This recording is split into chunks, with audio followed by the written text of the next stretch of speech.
Bom, sejam todos muito bem-vindos a mais um mergulho profundo nas nossas fontes. É muito bom ter a companhia de quem está ouvindo a gente hoje, porque nós temos uma montanha de materiais para analisar.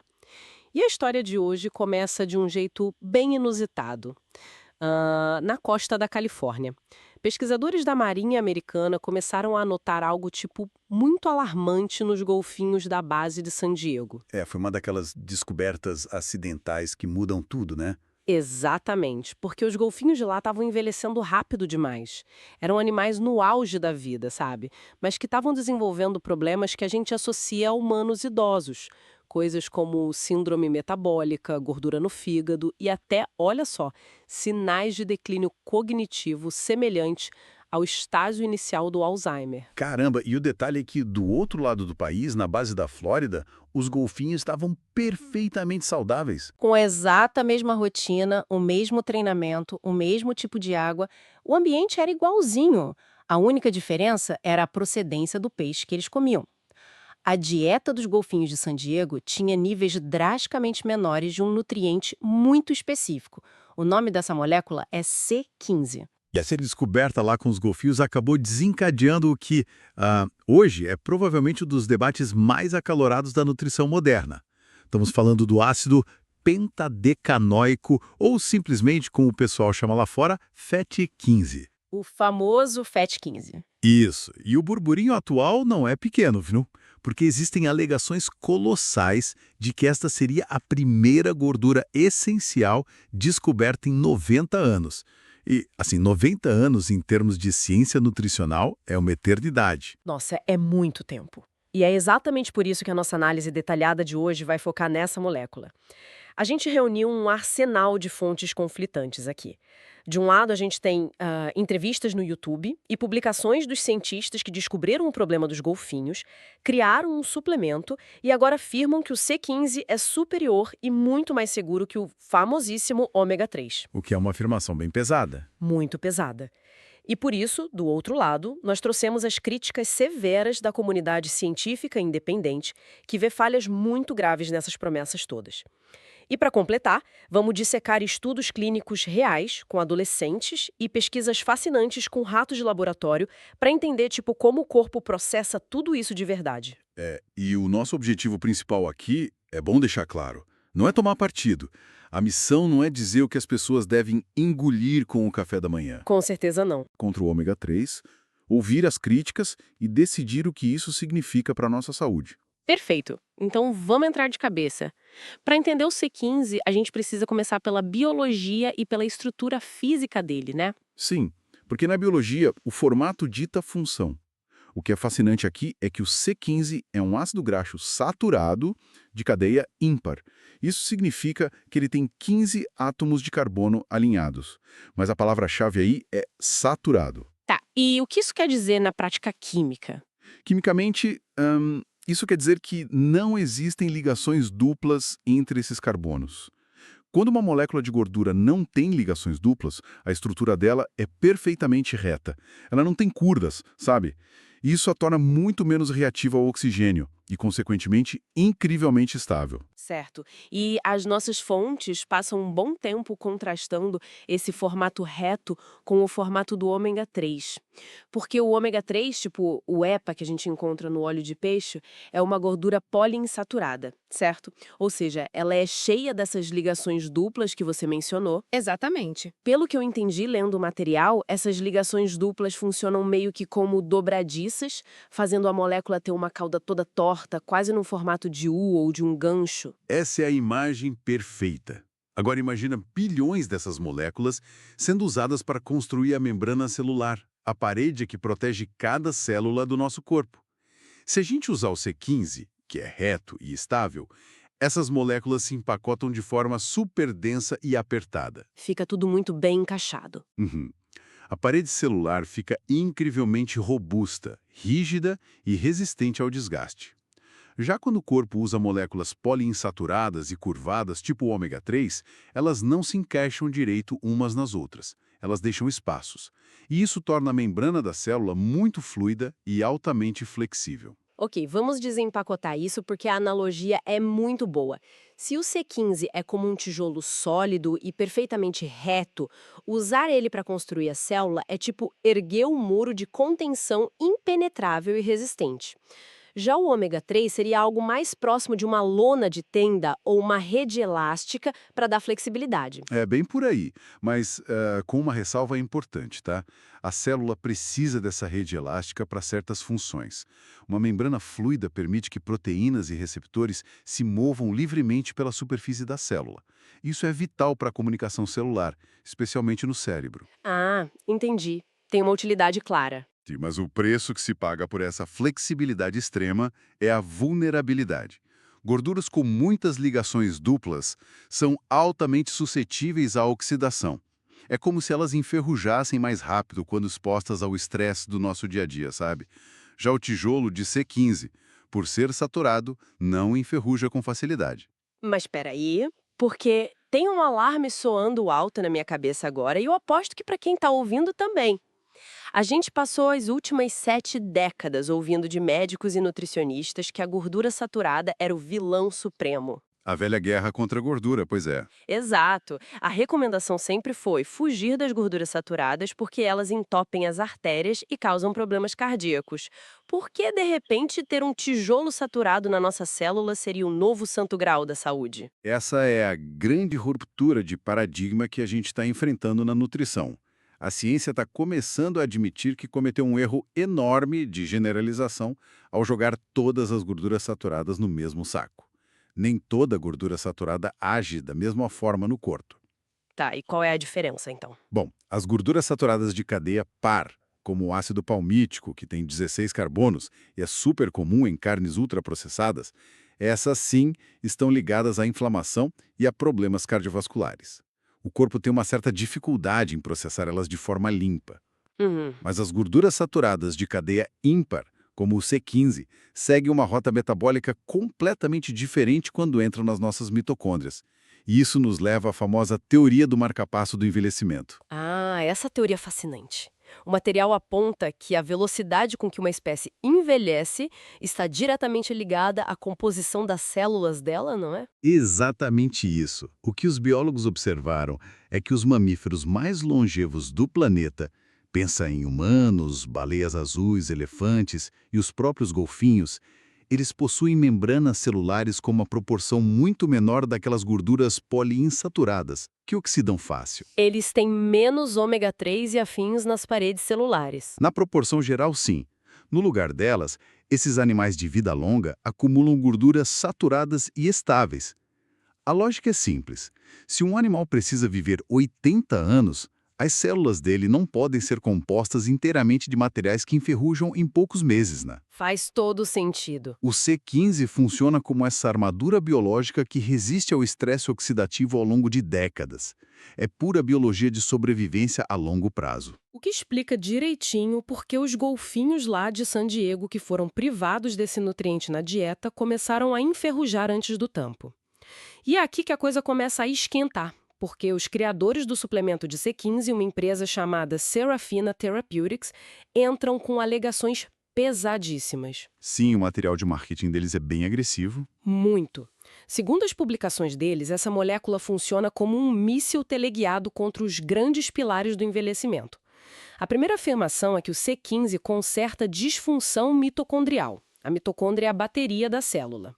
E pelo que as fontes indicam, quando o C15 é quebrado para gerar combustível, ele gera um fragmento específico de 3 carbonos que entra perfeitamente no ciclo de Krebs, gerando mais ATP e meio que ressuscitando essas baterias quebradas. É um mecanismo energético super elegante, de fato.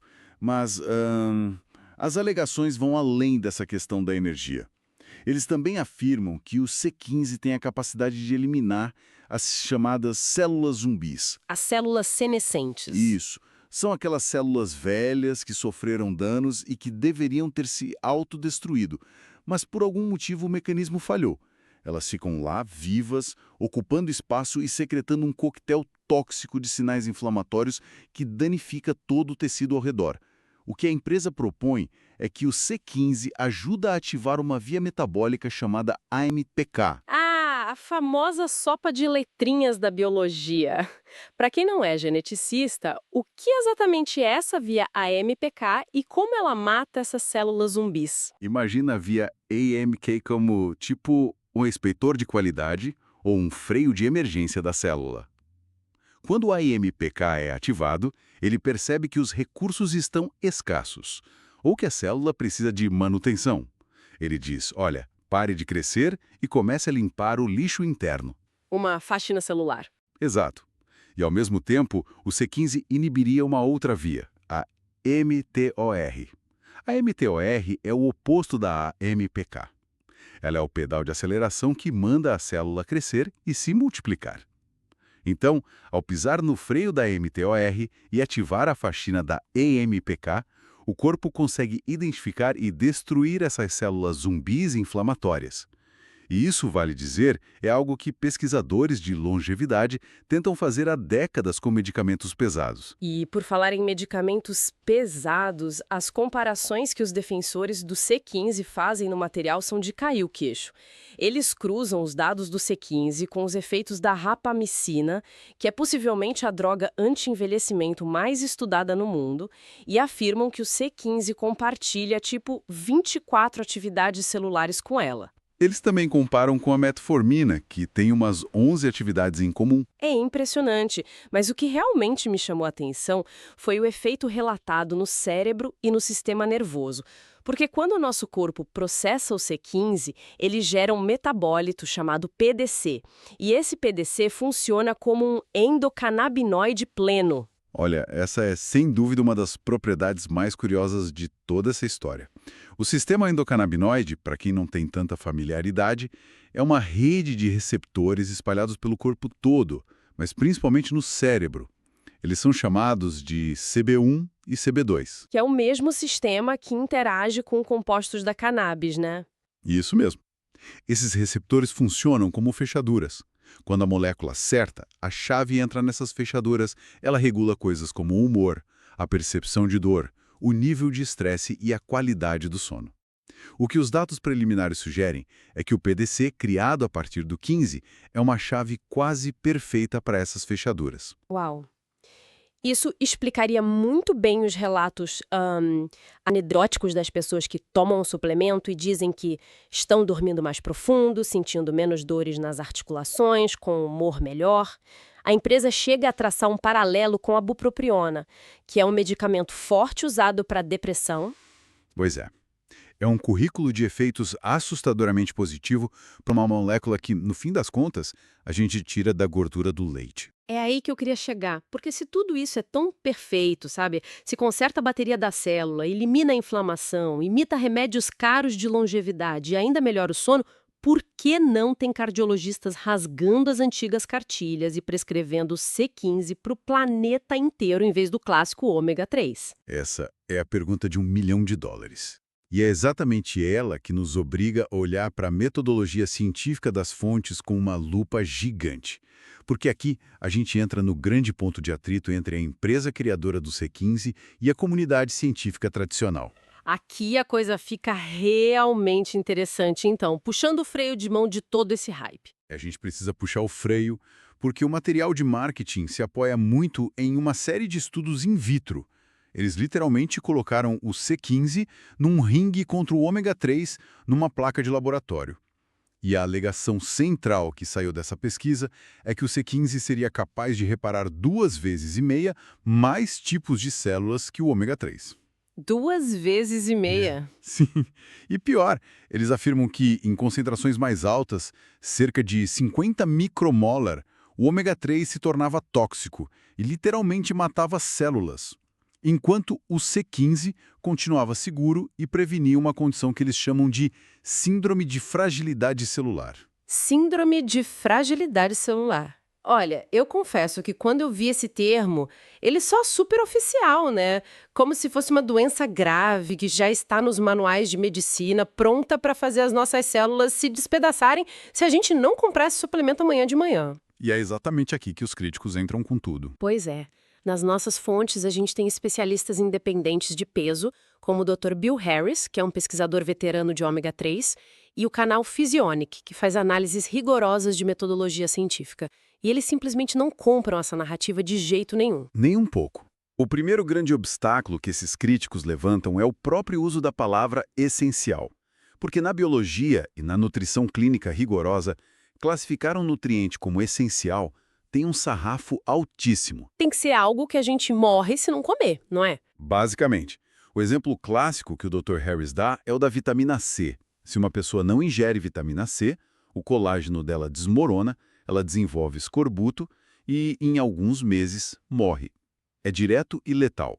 E o argumento dele é que o C15 falha miseravelmente nesse teste. Sério? Como eles sabem disso? Através de estudos com animais. Ele aponta para experimentos de longa duração, onde gerações inteiras de camundongos foram criadas do nascimento até a vida adulta, com dietas purificadas contendo absolutamente 0% de C15. Zero. E os animais não apenas sobreviveram, eles cresceram, procriaram e não apresentaram nenhuma doença catastrófica imediata. Nossa, o que desmorona totalmente aquela ideia de que a ausência de C15 causa o colapso instantâneo do organismo humano. E sobre essa síndrome de fragilidade celular, porque eu realmente achei que era um diagnóstico validado. E esse é o grande perigo da linguagem no marketing de suplementos de saúde. Os críticos são extremamente enfáticos ao afirmar que não existe nenhum diagnóstico médico reconhecido por nenhuma organização de saúde do mundo chamado síndrome de fragilidade celular. É uma mera invenção. Invenção de marketing. Sim, o argumento é que a empresa pode muito bem ter cunhado um nome assustador para descrever o processo natural de morte programada celular, embalando isso como se fosse uma nova doença epidêmica que coincidência, apenas o produto patenteado deles pode curar. Isso acende vários alertas vermelhos. A molécula pode até ter benefícios maravilhosos, mas inventar uma doença para vender a cura pega muito mal na comunidade científica. Mas, e aqueles gráficos impressionantes do estudo in vitro? Porque o canal Physionic dissecou os números originais dessa comparação entre o C15 e o ômega 3, e o que eles encontraram nas entrelinhas da estatística é meio chocante. A manipulação estatística pode ser muito sutil, e é por isso que é preciso saber ler os dados originais. O que o estudo fez, na verdade, não foi um teste direto frente a frente entre as duas moléculas. Como assim? Pensa numa analogia simples. Imagina que a gente está testando a eficácia de dois treinadores de corrida, o A e o B. Em vez de colocar os atletas dos dois treinadores para correrem um contra o outro na mesma pista ao mesmo tempo, o estudo mediu o quanto os atletas do treinador A melhoraram em relação a simplesmente ficarem sentados no sofá. Tá. E depois, num teste separado, mediu o quanto os atletas do treinador B melhoraram em relação ao sofá. E então, nas conclusões, eles compararam essas duas pontuações soltas de melhoria.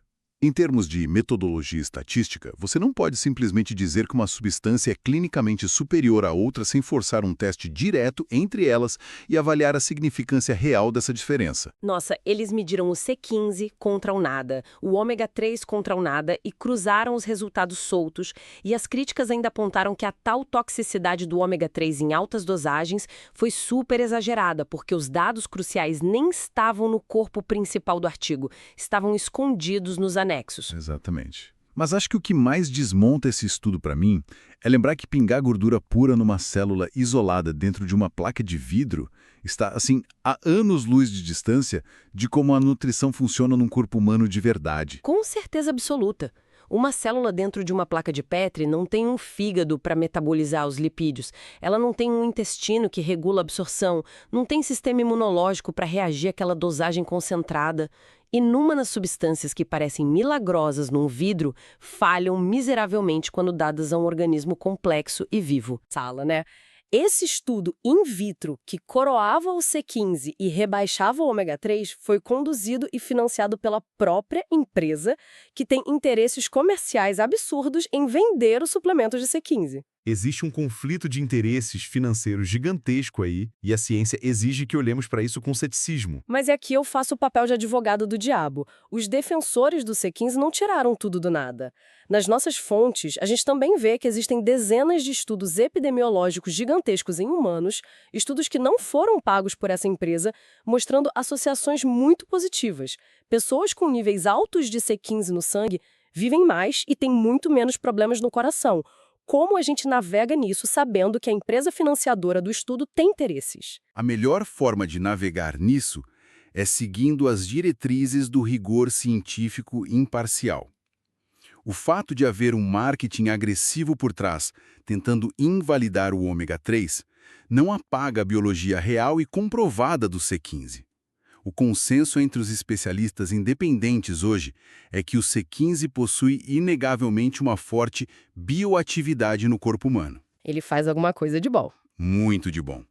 Ele não é o assassino do ômega 3 ou a panaceia milagrosa que substitui todos os outros nutrientes, claro. Mas ele atua sim como um excelente marcador de saúde e um tijolo estabilizador nas nossas células. O que esses dados populacionais nos mostram é que ele é um marcador formidável do consumo de bons laticínios a longo prazo. E isso leva a nossa discussão direto para a realidade da alimentação, para o que está no nosso prato. Sim, vamos mudar o foco para a aplicação prática na dieta. Onde a gente acha o C15 na vida real, já que o nosso corpo quase não o produz internamente? Para a enorme maioria das pessoas, a resposta é laticínios integrais. E aqui é bom frisar. Não estamos falando de leite desnatado ou daqueles queijos ultraprocessados que parecem plástico. Não, de jeito nenhum. É a gordura natural e íntegra. Manteiga de boa qualidade, sem sal, laticínios de vacas criadas soltas pastando e com um destaque muito especial nas pesquisas para os queijos curados à base de leite de ovelha, tipo o autêntico pecorino romano. A gente também acha o C15 em pequenas quantidades na carne bovina e, curiosamente, na pele e na cabeça de certos peixes. O que meio que fecha o ciclo daquela nossa história inicial com os golfinhos. Verdade. Volta lá no começo.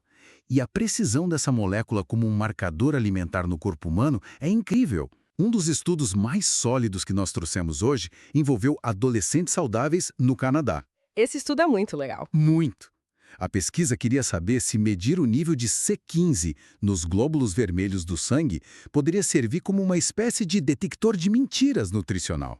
Para provar, sabe, de forma incontestável, quem estava realmente ingerindo laticínios a longo prazo e quem estava apenas marcando qualquer coisa nos questionários alimentares. Eles pegaram esses jovens e deram a instrução para aumentarem bastante o consumo para 3 a 4 porções de laticínios por dia, tipo leite, queijo e iogurte durante um ano inteiro, né? Sim, durante um ano. E o resultado foi cristalino, não deixou dúvidas. Ao final desses 12 meses, os adolescentes que consumiram as 4 porções diárias de laticínios exibiram um aumento gigantesco e estatisticamente comprovado de C15 medido diretamente nas membranas dos seus glóbulos vermelhos. Mas por que medir justo no glóbulo vermelho? É importante notar isso. Os glóbulos vermelhos vivem cerca de 120 dias circulando no nosso sangue. Então, se você tem muito C15, construindo a parede dessas células agora, não é porque você comeu um pedaço de queijo gostoso ontem à noite. É porque o consumo consistente daquelas gorduras saudáveis está literalmente reconstruindo a fundação da sua biologia celular ao longo dos meses. É fascinante, mas como de costume nas ciências da nutrição, nada é tão simples quanto coma o alimento X e você absorve o nutriente Y. Porque a gente chegou no último estudo da nossa pilha e tem uma pegadinha fenomenal nele que muda o jogo. O estudo da gordura total. Esse mesmo. Eles pegaram ratos e queriam saber o que acontece com a absorção do nosso maravilhoso C15 se o indivíduo estiver comendo uma quantidade absurda de outras gorduras ao mesmo tempo. Porque, de novo, o C15 raramente vem sozinho na comida. E os resultados dessa pesquisa dão uma verdadeira lição de humildade sobre a complexidade da nossa digestão. Se a gente ligar isso ao panorama geral, os pesquisadores criaram dietas diferentes para os ratos. Eles mantiveram a exata mesma proporção dos tipos de ácidos graxos dentro da dieta, mas alteraram a carga de energia total vinda de gorduras. Como assim? Eles testaram uma dieta onde a gordura representava só 5% de todas as calorias do rato, depois uma com 35% e, no extremo, uma onde 70% de tudo que o animal comia era gordura, e a descoberta foi paradoxal. Ao aumentar drasticamente o volume total de gordura na dieta, os níveis do C15 circulantes no sangue, na verdade, caíram cerca de 35%. Pera, deixa eu ver se eu entendi a matemática da coisa. Quer dizer que se eu comer uma colher de manteiga de altíssima qualidade, cheia do C15 bom, mas a minha refeição ou a minha dieta for inundada com um mar gigante de outras gorduras variadas ao mesmo tempo, eu não vou conseguir absorver aquele C15. É como se as moléculas entrassem em uma competição. Exatamente isso. A biologia nutricional humana é uma teia hipercomplexa. Pensa no nosso intestino como uma rodovia com um número limitado de catracas, sabe? Uhum. Existe uma limitação fisiológica nas enzimas e nos transportadores que pegam a gordura do intestino e jogam para a corrente sanguínea. Se você inunda essa rodovia com todos os tipos imagináveis de lipídios simultaneamente, cria-se um engarrafamento gigantesco. O metabolismo fica saturado e as moléculas de C15, que muitas vezes já estão ali em quantidades bem menores, acabam sendo bloqueadas ou ignoradas devido à competição com as outras gorduras mais abundantes. E a matemática da nutrição sabotando a si mesma. Mas o material diz que teve uma exceção interessante. Um parente próximo do C15, que é o ácido C17, que tem 17 carbonos, não sofreu essa mesma queda vertiginosa com excesso de gordura na dieta. Como ele escapou do engarrafamento? A conclusão desse estudo aponta para um mistério biológico. Diferentemente do C15, que vem quase todo basicamente do prato direto para o sangue, o C17 se manteve estável, porque o nosso próprio corpo parece ser capaz de fabricar ele internamente. A teoria é que o organismo produz o C17 a partir de outras matérias-primas, provavelmente usando a ajuda das bactérias no nosso intestino. O que joga por terra aquela ideia simplista de que a nutrição funciona como montar peças de Lego. Você não só empilha blocos isolados e pronto. Engolir uma gordura isolada numa pílula, de forma purificada, age de forma completamente diferente de comer um alimento integral, onde aquele nutriente está cercado por uma matriz de proteínas, outras gorduras, vitaminas. Com certeza. Bom, depois dessa odisseia metabólica toda, a gente precisa sintetizar isso para quem acompanhou a gente até aqui. O que essa ciência toda dos golfinhos aos adolescentes significa na prática? Eu diria que a principal conclusão é que o C15 não é apenas ruído. Definitivamente não. É um ácido graxo com uma atividade biológica notável. Ele é capaz de fortalecer as nossas membranas celulares e talvez até seja a explicação exata para os reais benefícios que a gente vê nas pessoas que seguem dietas ricas em laticínios de alta qualidade. Sim, ele é muito importante. Mas, por outro lado, a gente precisa olhar com extremo ceticismo para o marketing feroz que tenta invalidar o ômega 3 ou que tenta inventar doenças novas para vender a cura em formato de cápsula. O corpo humano necessita da fluidez das poliinsaturadas do ômega 3 para a comunicação celular no cérebro, tanto quanto precisa da estabilidade e rigidez do C15. É sobre orquestração, não substituição, certo? Exato. Se você precisa de ômega 3 por recomendação médica para proteger o coração, não jogue seus suplementos fora por causa de uma campanha de marketing.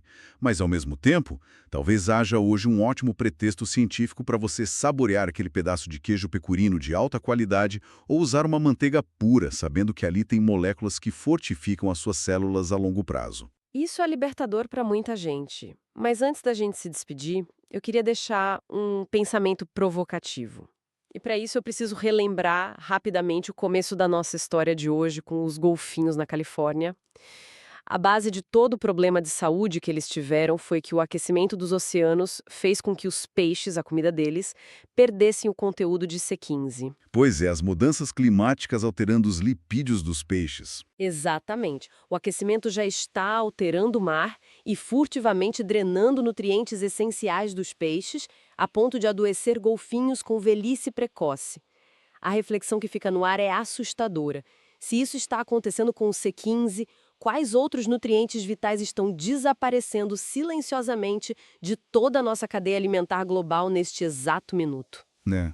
E pior, será que eles vão sumir antes mesmo que a ciência tenha a chance de descobrir que a gente precisava deles? Fique essa semente para a reflexão.